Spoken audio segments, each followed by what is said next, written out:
Dude, clip me right now. I promise you, by the time they're running JD Vance and Rubio as VP, you're gonna have Captive Dreamer, Doyle, all these assholes promoting, oh, if you vote for Vance, if you vote for Rubio, we're gonna have based, big booty Catholic Latinas.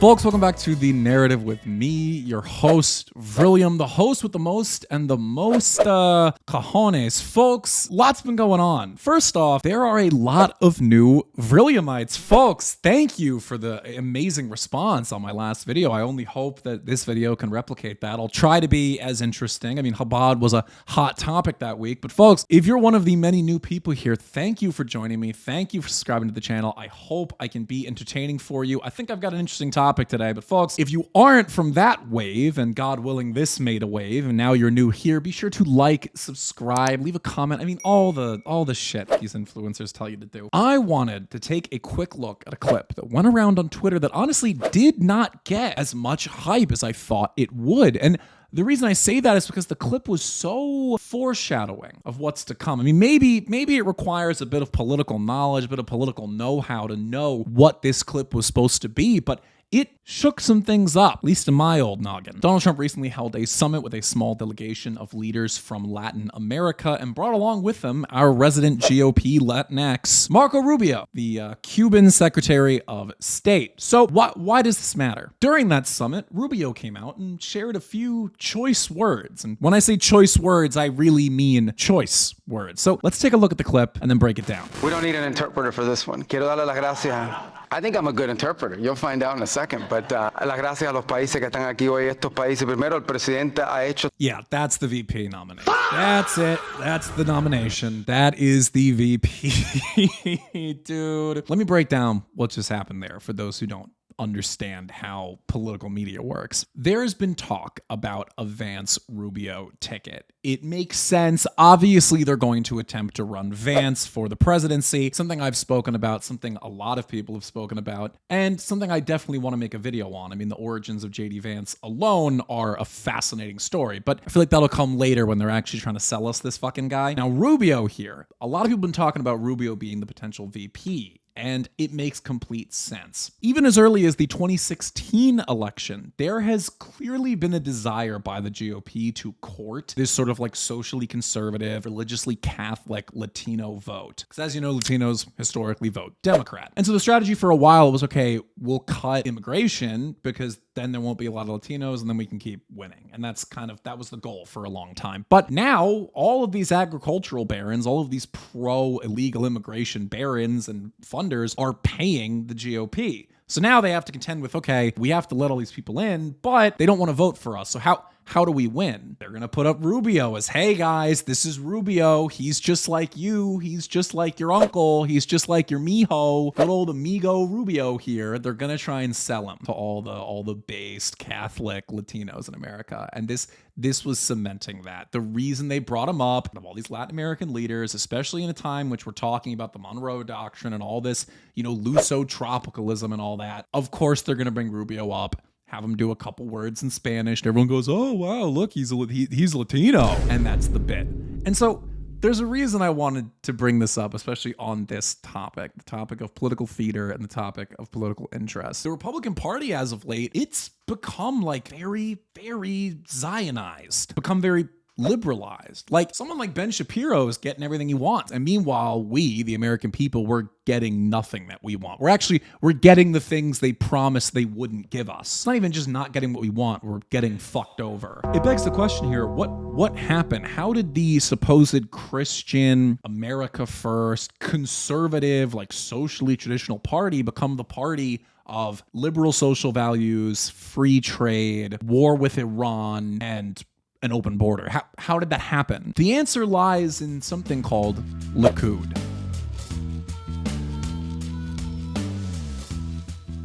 For For those who don't know, Likud is the ruling party of Israel. It's a coalitional party. More on that actual coalition later. It is the right-wing party. It's a revisionist Zionist party. Their main focus is liberal economic policy, nationalism, and national security, usually via military technology. If you're a young person and you think of the Israeli government or like Israeli politics, you're thinking of Likud because most of us were born after they took power. They've basically had a stranglehold over Israel's government since all of us were born. And yet this party, Likud, has all the same donors as the current Trump White House and the Trump campaign, as well as this new potential J.D. Vance campaign. Furthermore, communication between the new Republican Party, especially post-MAGA, and the Likud party, that runs deep. I mean, there are several people who are in our administration currently who lived in Israel and worked for Likud and vice versa. One could really argue that they're the same party. Like Likud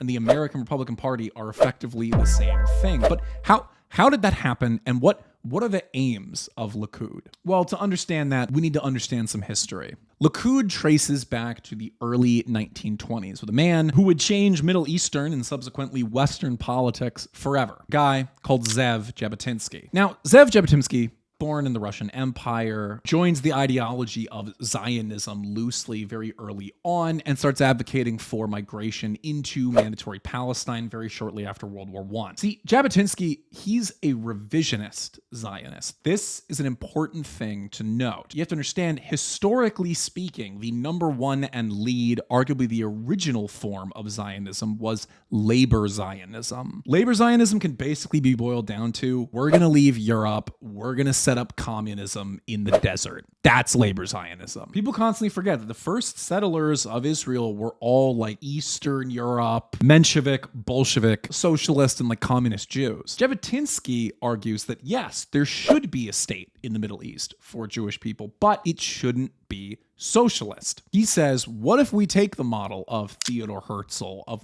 Moses Hesch, of Leon Trotsky? What if we take those things, but instead of aligning with the East, we try to align with the West? And this is where he comes up with revisionist Zionism. It's Zionism minus the socialism. Its main goals can be summed up as such: a Jewish state on both sides of the Jordan River, ironically enough, from the river to the sea, a strong, quote, Jewish self-defense force, complete Jewish migration into mandatory Palestine, and liberal economic policies as opposed to socialist ones. Now, the socialist contingent, they don't like Ze'ev Jabotinsky. They don't like his works. They don't like what he's saying, but he gains a following. Israel gets founded in 1948 after the Nakba, and he establishes the Herut Party, the first nationalist right-wing party in Israel's history. And they act as the sort of opposition to the Labor Socialist Party for a very long time. This gets founded alongside a man named Menachem Begin, another deeply important early Israeli figure who honestly deserves his own video. Like, Menachem Begin is like a fucking supervillain, okay? Can I just note that real quick? Radical, hardline. He loves what Jabotinsky was talking about, and he becomes like a fierce supporter of it. He becomes a fierce follower of it. Herut is formed. Menachem Begin, who is this military leader, super pro-revisionist Zionist, he becomes the lead of that party. And they stay opposition. They don't take over power. Eventually, though, in 1973, Menachem Begin realizes that there are enough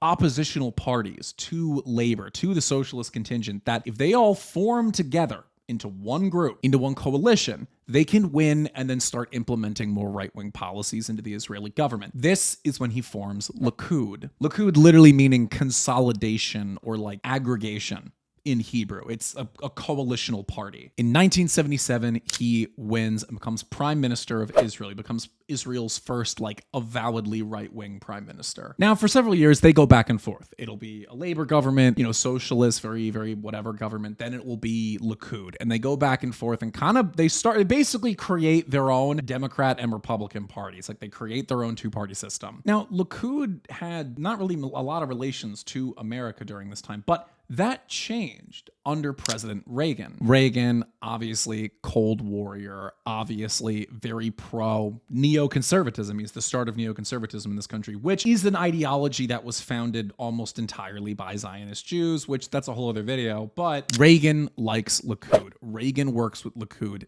deeply. This is also because at the time, the Soviet Union is starting to back Arab socialist forces in the Middle East. And so Ronald Reagan and the other Cold Warriors, they see Israel as their potential foothold in the Middle East, which they believe they can get more control of, closer contact with if they're cool with Likud. And so these are the 1980s for Israel, for Likud, and for the American Republican Party. This is where the connection begins. But that connection would be taken very, very far by one individual. See, it was during all of this that a young former special operatives agent would begin his political career and would begin an embassy post in the UN, doing political and lobbying work in the United States, and making a name for himself, returning to Israel in 1988 to officially join the Likud party. That young politician was one Benjamin Bibi Netanyahu.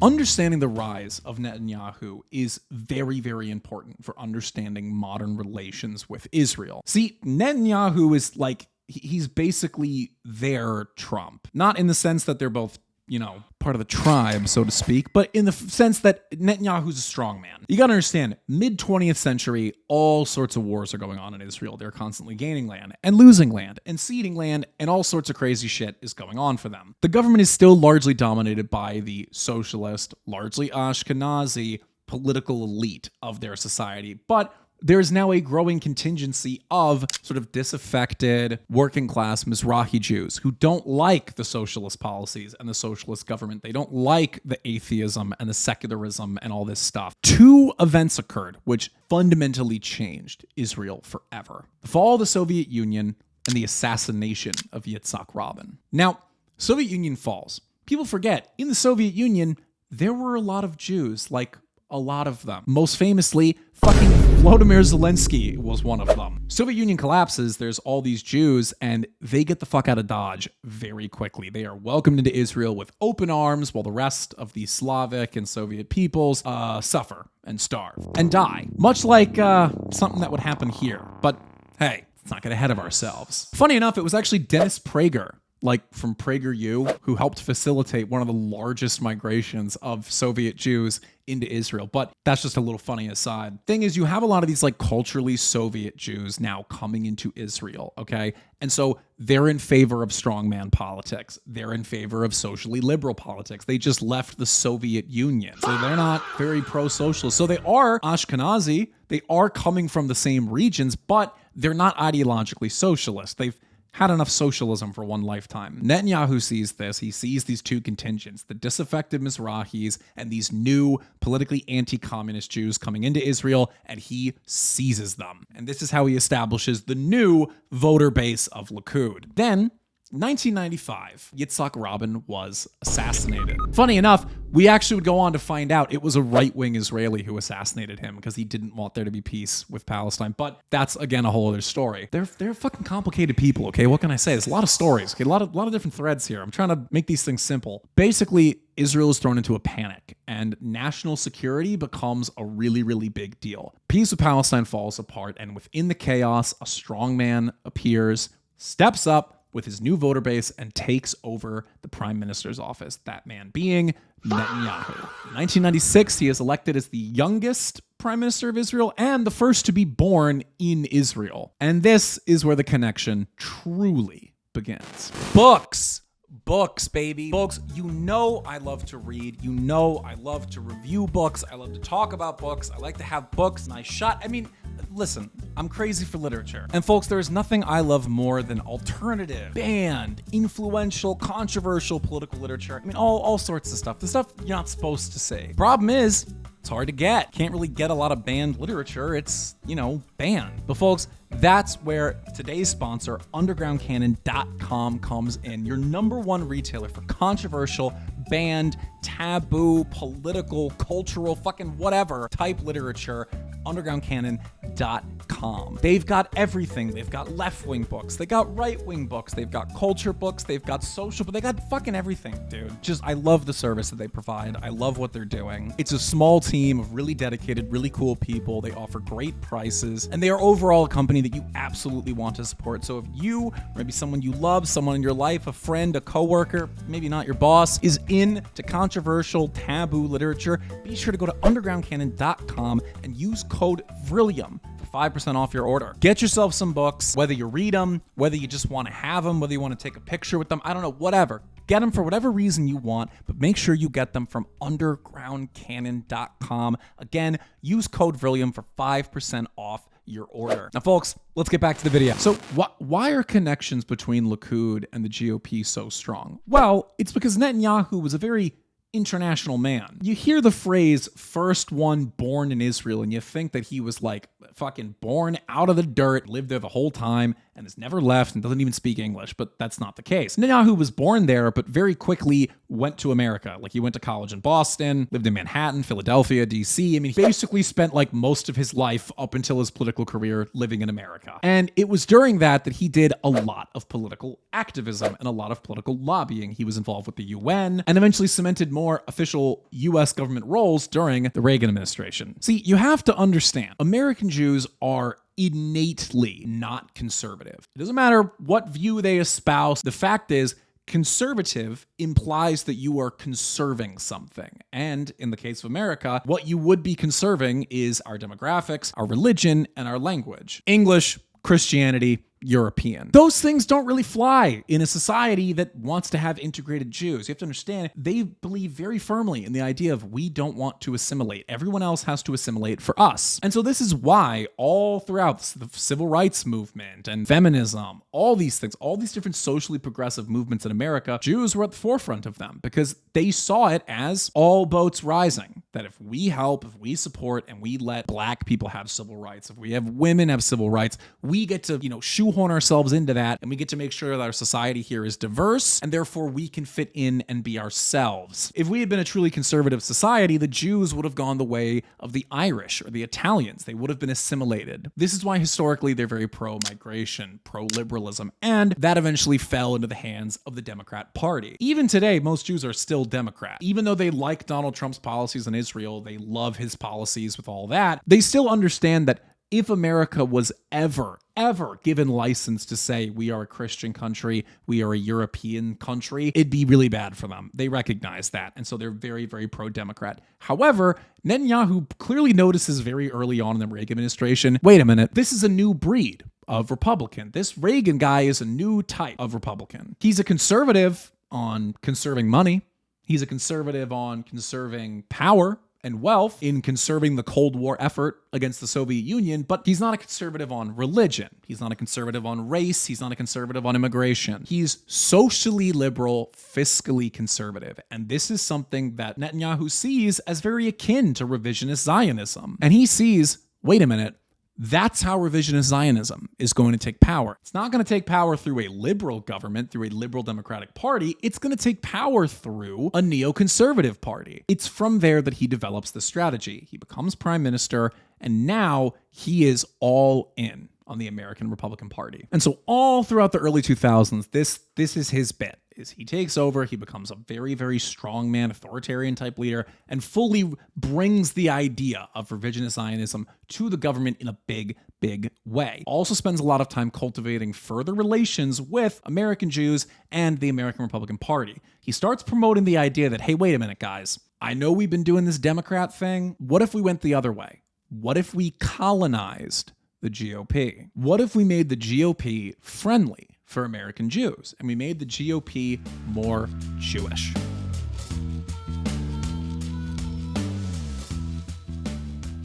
In this ever-unfolding story I'm telling you, here comes two very, very important names that you might have heard. Sheldon and Miriam Adelson. Now, the Adelsons, again, warrant their own video. They warrant their own series of videos. These are two very interesting individuals who have done a lot to fuck up our country. But in this circumstance, we'll know them as this. They're both very, very wealthy. Sheldon Adelson, obviously casino magnate, billionaire. Miriam Adelson, his wife, she is an Israeli. She put Sheldon onto this new politician, this new strongman who's taken the world by storm, Netanyahu. This is where the relationship forms. Adelson is very quickly sold on the idea of revisionist Zionism. He's very quickly sold on the idea of turning the GOP into the revisionist Zionist party because he's a billionaire. He doesn't want to be supporting socialists. He's a Jew, so he wants to support Israel, but he's a billionaire. He wants to keep his money. So, in 2007, the Adelsons personally and exclusively fund a new newspaper in Israel called Israel Hayom. Distributed completely for free in Israel, quickly becomes the most widely read news source in Israel. Literally everyone is getting their news from this paper. And the socialist, pro-peace contingent, they start to realize that these papers, they're coming from a weird source and they seem to really, really like Netanyahu. Whenever he does something wrong, papers are very quiet. But whenever he does something right, papers sing his praises all week. They're a little confused as to where this is coming from. Eventually, the paper itself gains the nickname Bibiton, portmanteau in Hebrew that literally means Bibi's paper, or Bibi's news, because it's so pro-Netanyahu. Entire thing's paid for by Sheldon, Miriam Adelson, the whole thing. Okay, so two Jews living in America making American dollars, and yet they're supporting politics to literally a nation-changing point in a foreign country. All right, that's problematic, obviously, but not innately dangerous. That's not, all right, they're private individuals, whatever, right? It can't really affect us. What if I told you that the biggest supporter of Donald Trump, especially in his recent campaign, was the now widowed but still politically charged Miriam Adelson? It was the Adelsons that were basically responsible for both the rise of Netanyahu and Donald Trump. Are you starting to put the pieces together here? Netanyahu, revisionist Zionist, Donald Trump, American politician, both funded by the same sources. But what does that actually mean for American politics?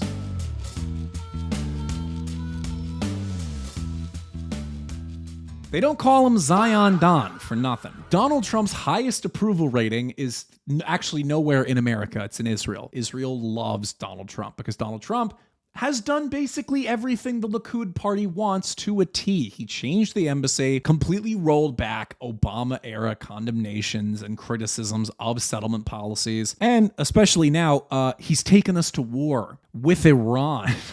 And all of that is to say, Donald Trump is the final step in the revisionist Zionist plan. He has effectively taken the Republican Party from neoconservatism, which was already very Zionist-friendly, to just full-on revisionist Zionism. Now, instead of being a neoconservative government that respects and endorses and supports Netanyahu or supports the Likud party, it's the Likud party.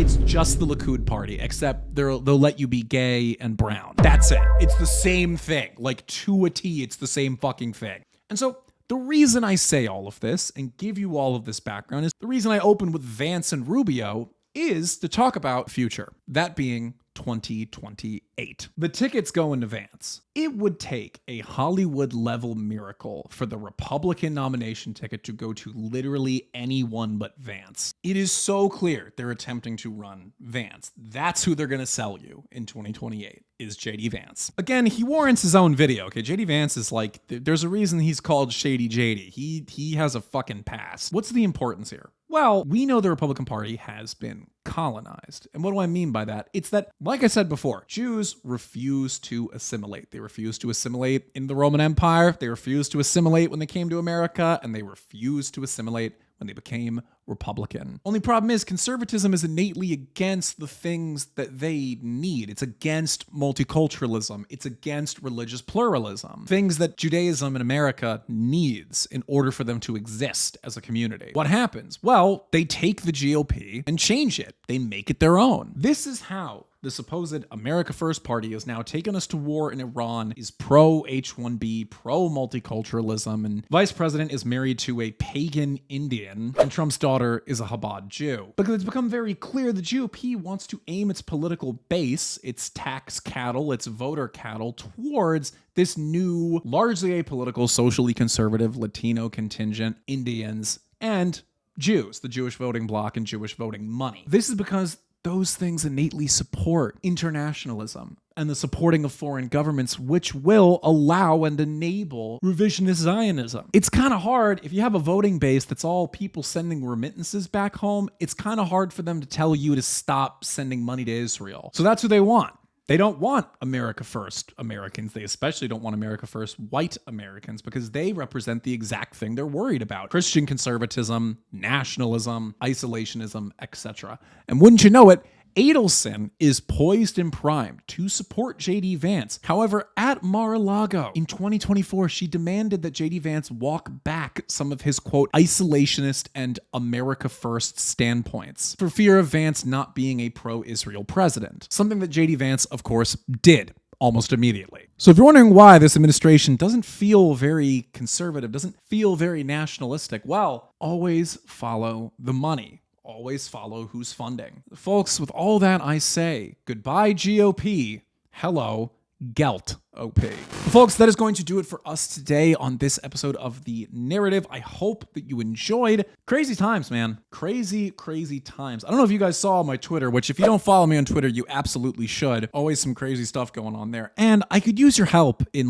not getting ratioed to death by Zionists all day. That'd be great if I could have some help with that. I see a lot of you joined here recently, subscribed recently. Thank you for coming by. I hope that this was entertaining. I hope you enjoyed. Please let me know in the comments what you would like to hear about next. What do you want to see next, etc., etc. Be sure again to pick up your Osama bin lighter. Folks, war they're on, it's only ramping up. If we're going to the Middle East again, pick yourself up a piece of original global war on terror history. And who knows, maybe this will be a new piece of Middle Eastern war history. So pick yourself up one. It's funny. It's cute. And as always, check out my book sponsor, undergroundcanon.com. I mean, folks, come on. They've been so good to me. They're great people. I'm making my way through this book right now, Sword of Christ. It's a great book. I absolutely recommend it. You can go take a look at that. Look at that cover. Look at that. Wow. No, don't look at me. Look at this. Look at that. That's badass. It's pretty extreme stuff. Maybe don't get it if you have more light sensibilities, but very interesting book. Definitely worth checking out. So folks, if you want to do that, undergroundcanon.com, be sure to use code VRILLIUM for 5% off your order. Folks, with all that being said, remember 3 very important things. God bless you. God bless America, and never Vance.